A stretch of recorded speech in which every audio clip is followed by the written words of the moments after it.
Buenas tardes. Como investigadoras y defensoras de derechos humanos del Centro de Asistencia Legal Interamericana en Derechos Humanos, CALID, presentamos el informe titulado Un Estado contra las mujeres, las adolescentes y las niñas, una radiografía de la violencia de género en Nicaragua, en memoria de las mujeres víctimas de femicidio y en solidaridad con sus familiares, especialmente con los niños y adolescentes en situación de orfandad. Nicaragua es un estado profundamente machista, conservador, deliberadamente contrario a los derechos de las mujeres, las adolescentes y las niñas. El Estado está en contra de ellas, pues no hay un solo ámbito de las violencias donde él no sea el protagonista directo que las desencadene, las potencie o perpetúe. Este informe permitió acercarnos a las dinámicas y mecánicas terribles del profundo desprecio de Nicaragua en contra de la vida y de los derechos de las mujeres, mediante actos directos, indirectos, omisiones, encubrimientos y de castigos, tanto antes como en el actual contexto de la crisis que vive el país. En este resumen están las principales reflexiones respecto de los hallazgos del informe. La hipótesis fundamental del reporte es que el sistema de protección de las mujeres en Nicaragua en realidad no existe, a pesar de la posición estatal que resalta insistentemente supuestos logros contra la violencia machista. La verdad es otra.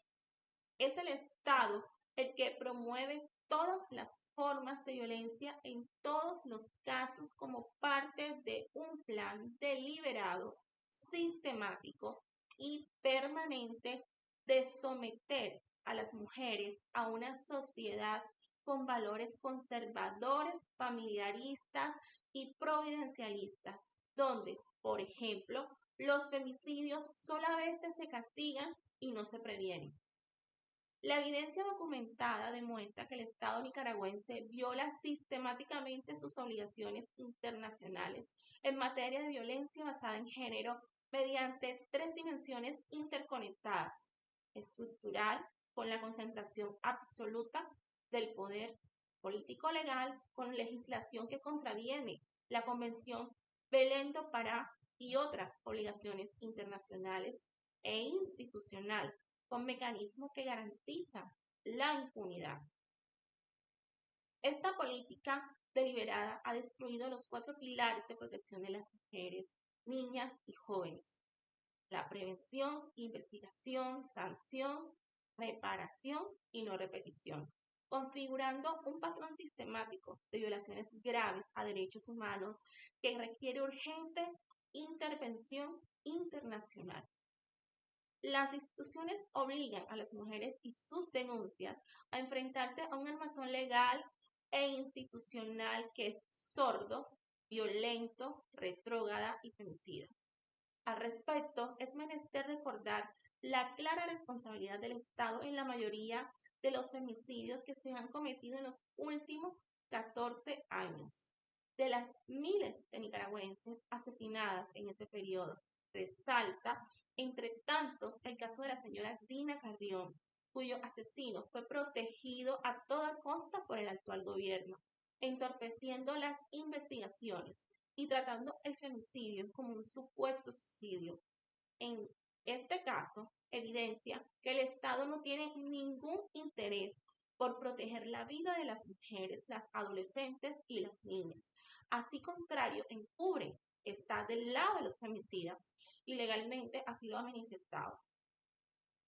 La destrucción de la Ley Integral contra la Violencia hacia la Mujer, la Ley 779, cuyo espíritu fue inicialmente amplio, su contenido fue duramente atacado por sectores conservadores de la sociedad.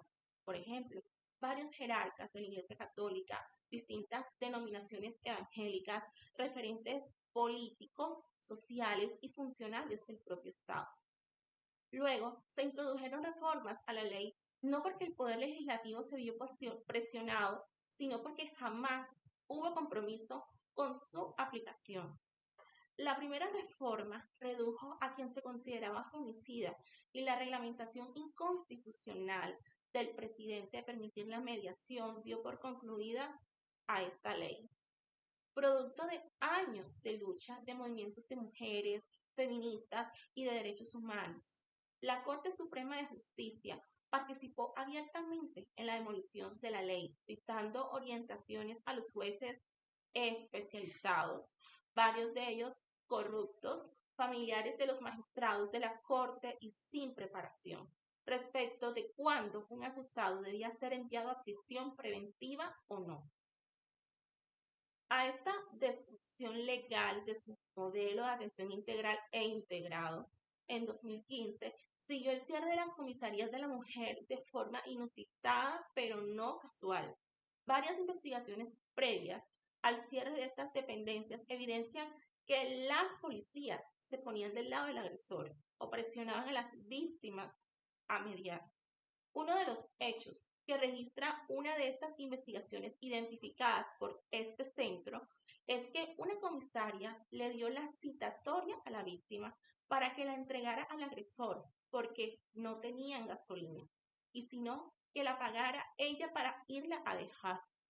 Cuando las mujeres son remitidas a la fiscalía, las fiscales les hablan en terminología jurídica que no es fácil de comprender y les gritan. En una investigación de 2016 encontramos que las fiscales, en el caso de que las víctimas tuvieran dudas o por hacer un trámite sin el consentimiento de la representante del Ministerio Público, estas les gritaban: aquí la que manda soy yo.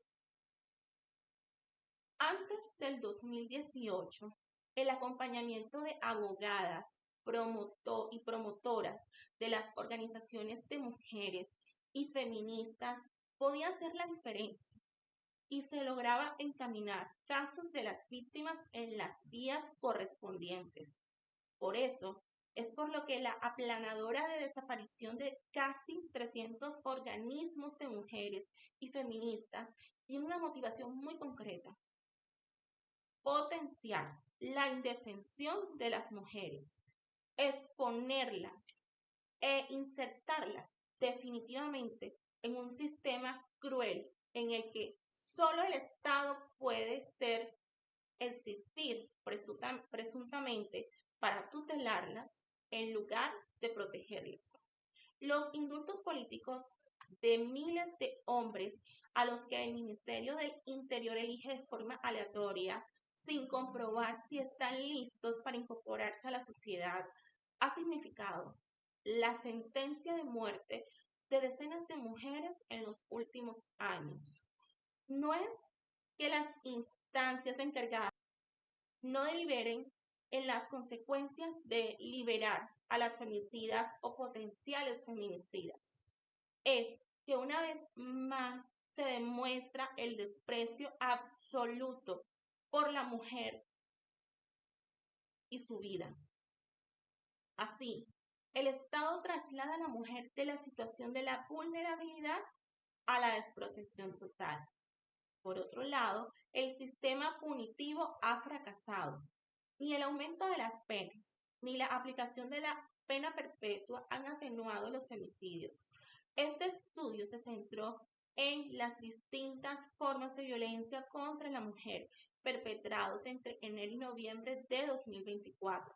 La violencia contra la mujer continúa en su agresividad y brutalidad como en los años previos. Los registros del Instituto de Medicina Legal son imprecisos y sus informes publicados a destiempo, la forma de recoger los datos y la manera anticuada de registrarlos dan cuenta de que se le ve a la mujer como un simple número. Al respecto, las distintas violencias analizadas en este informe desconciertan. La violencia femicida, en más de la mitad, a contrario al imaginario, se comete justamente en el espacio público, en un porcentaje alto cometido por desconocidos. y, por ejemplo, utilizando armas de fuego, químicos y sicariato. Al centro le preocupa la facilidad con que los femicidas tienen acceso fácil a estas armas y químicos, lo que revela la falta de regularización y aplicación real y efectiva del uso, tenencia y administración, tanto de las armas como de los químicos. Una vez más, el Estado es cómplice, incluso antes de cometerse el acto extremo del femicidio. Prevalece una estrategia sistemática de minimización de la violencia contra las mujeres, presentándolo como un fenómeno inevitable y globalizado, desviando el foco de las responsabilidades estatales de prevención y actuación. La instrumentalización del sufrimiento de las mujeres se ha redirigido hacia agendas políticas que no abordan las causas estructurales, mientras la ausencia de datos oficiales actualizados y el subregistro de casos terminan perpetuando los ciclos de impunidad de estos casos. Por otro lado, a Khalid le preocupa que el año pasado se asesinara o intentara asesinar a una porción alta de adultas y adultas mayores a manos de sus familiares. Esto evidencia que el familiarismo, uno de los pilares de la presunta política actual del Estado para abordar justamente esta problemática, en realidad es violento. Las cartillas sobre el femicidio, escritas desde esa visión y de distribución limitada, no tienen ningún efecto de conciencia en sus destinatarios respecto de las familiares que luego serán asesinadas. La violencia sexual es epidémica. A pesar del subregistro y de la forma anacrónica de su clasificación por parte del Instituto de Medicina Legal, las niñas entre 0 y 17 años siguen siendo el grupo más afectado, siendo el 83% del total de las víctimas, desvelando una sociedad integrada por hombres extremadamente violentos sexualmente y específicamente pedófilos, sin que exista ninguna política activa y efectiva por parte del Estado para proteger a las niñas y a las adolescentes en este. El año pasado, la policía reportó que del total de los casos de violencia sexual que había recibido, solo se resolvió un poco más de la mitad. La impunidad prevalece en la investigación, sanción y condena de los victimarios. La sociedad, además, con el silencio aprobador del Estado y que sin que éste actúe mediante la prevención real y efectiva en la educación y salud, sigue normalizando el estupro, el que se perpetra contra niñas de menores de 14 años y menores de 16, a pesar de su penalización. Una de las consecuencias de la inacción estatal y de la naturalización de ese estupro es la alarmante prevalencia de embarazos y de madres adolescentes.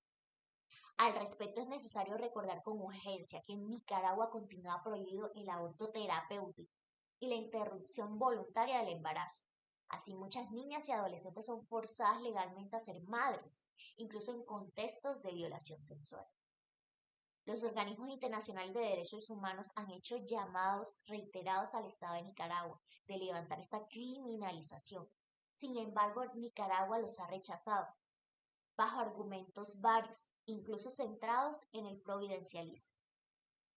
La prohibición legal impide conocer con certeza, al igual que en otros ámbitos, registros de niñas y adolescentes que fallecen en los partos o el seguimiento de secuelas, todas situaciones que generan responsabilidad para un Estado que las deja en total desprotección, reforzando su complicidad en la perpetración de la violencia sexual, el estupro y la obligación de ser madres. El abordaje totalmente deshumanizante de los casos de violencia, específicamente de los femicidios, prevalece en los medios oficialistas. La exaltación de los hechos, especialmente de su brutalidad, están por encima de la alarmante perpetración de los femicidios y de la crisis social del femicidio. En tanto más brutales, atroces, horribles son los hechos femicidas, la figura del victimario suele aparecer como heroico, como autor de una hazaña violenta, dejando a la víctima en un segundo plano, normalizando la interrupción asesina de su vida. La nueva radio ya suele enfocar sus notas escritas en tonos irónicos, centrada en las circunstancias previas al femicidio, como discusiones, a fin de establecer un nexo directo de culpabilidad con la víctima por su asesinato. Si bien es necesario aclarar que este estudio está centrado en medios de Estado, el centro pudo confirmar en notas de medios que están en el exilio que continúa el abordaje del femicidio como un crimen pasional, un conflicto entre parejas o el estado anímico o químico del femicida al momento de la perpetración, lo que da cuenta de la ausencia de conocimiento, sensibilidad, conciencia respecto al tratamiento de la máxima manifestación de la violencia machista en contra de las mujeres.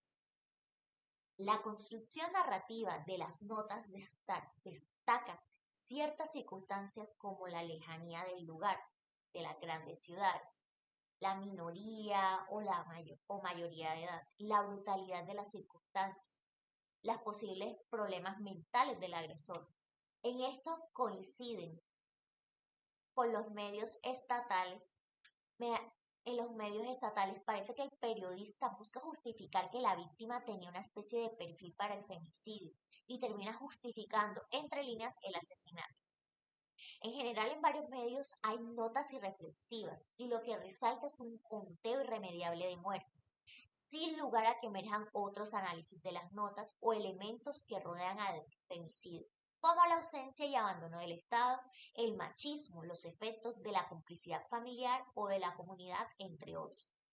Finalmente, esta radiografía, tal como la hemos nombrado, observa que la violencia política ejercida en contra de las mujeres tiene efectos directos en las otras formas de violencia, porque las instituciones deberían dedicarse a prevenir el delito en vez de esto están concentradas en las tareas de reprimir a la población. La detención, juzgamiento y condenas arbitrarias, la aplicación de tortura y toda clase de tratos indignos, el destierro y la patria siguen evidenciando el rol central, activo y autor del Estado en la continuidad de los crímenes de lesa humanidad en contra de mujeres, incluidas periodistas, activistas, feministas de derechos humanos, sociales y lideresas políticas. Al centro le preocupan los efectos en las niñas, niños y adolescentes que no están con sus mamás por causas políticas, en una dinámica llena de crueldad, un porcentaje alto de las niñas, niños y adolescentes han presenciado la detención de sus madres o familiares. Una violencia con consecuencias profundas y sin duda duraderas. Las autoras María Peralta y María Lozada. Buenas tardes.